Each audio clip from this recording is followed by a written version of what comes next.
Hi folks, Ken Ring of www.predictweather.com. It's the 21st of April and the moon's doing an interesting thing at the moment.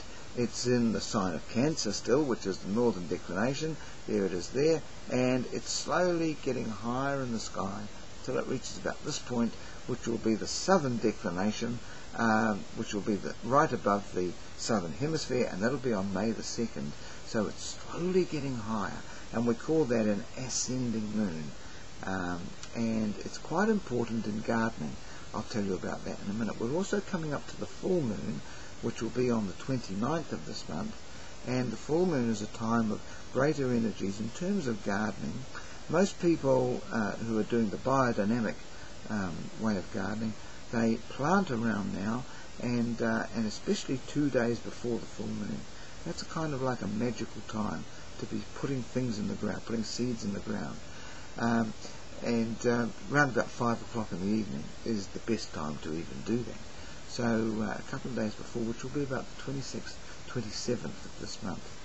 Now, the full moon is interesting in gardening because the energies around the full moon are coming up to the extremities of the plant. The sap is coming out of the moon is pulling everything upwards, and that can only go into the branches, and at the ends of the branches are the fruit.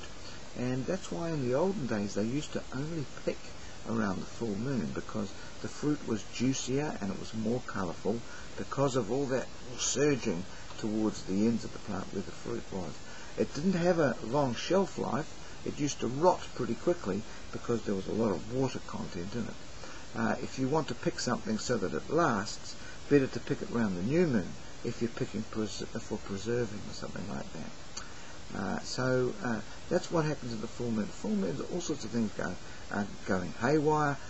People apparently bleed more. Their metabolic rate is going faster. The tides are bigger, and apparently more people die, more people are born in hospital around about the full moon as well. But that's not yet. That's on the 29th. But why I'm telling you this is because we're in the stage of the month which is called a waxing moon, where we're going towards that full moon. We're also going towards the southernmost point of the moon as well as it rises in the sky. So there's two things going on that mean an increasing upwards of the moon, and that's very important in gardening because it means the direction of energy is upwards. So from now till the 28th is a good time to be planting, to be grafting, good time for root nourishment, good time for weeding, good time for sowing flowers, trees and vines. And but if you're harvesting, it's not good to be doing it in about a week's time when the tides are going to be higher, because the ground may be a little bit more waterlogged than it is now, because the water table, the level of soil moisture in the ground is going to be higher. So if you've got pumpkins or something like that that you are harvesting, better to do it now, between now and the 23rd, when the tidal variation is smaller and the soil moisture level is down further, so you're not going to be picking waterlogged crops. After the 23rd, I think the soil level will be too high to harvest till the next time this low tidal variation comes around.